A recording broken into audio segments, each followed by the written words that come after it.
Paris ऑलिम्पिकमध्ये कुस्ती स्पर्धेत सुवर्णपदक मिळवण्यापासून अवघे एक पाऊल दूर असताना भारताची कुस्तीपटू विनेश फोगटला मोठा धक्का बसला.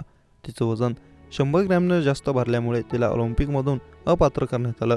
मात्र त्यानंतर विनेश फोगटनं आपल्या अपात्रतेविरुद्ध CAS म्हणजेच कोर्ट ऑफ ॲर्बिट्रेशन फॉर स्पोर्ट मध्ये अपील दाखल केला होता. आपल्याला संयुक्त रौप्य पदक मिळावं अशी मागणी तिनं कोर्टाकडे केली होती.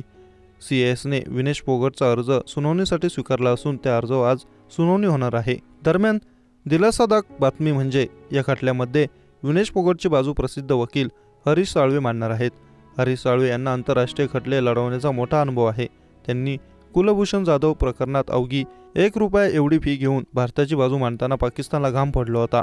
आता या प्रकरणात सुद्धा हरीश साळवे हेच विनेश फोगटची बाजू मांडणार आहेत. त्यामुळे विनेश फोगटसाठी ही मोठी दिलासादायक बातमी आहे. विनेशने पहिल्याच फेरीत गत ऑलिम्पिक चॅम्पियन जपानच्या युई सुसाकी हिचा पराभव करून खळबळ उडवून दिली होती. उपांत्यपूर्व आणि उपांत्य फेरीत दमदार कामगिरी करत तिने अंतिम फेरीत प्रवेश केला. पण अंतिम सामन्यापूर्वी तिचे वजन निर्धारित मानांकापेक्षा 100 ग्रॅम जास्त असल्याचे आढळून आले. त्यामुळे तिला पॅरिस ऑलिम्पिक 2024 साठी अपात्र ठरवण्यात आलं.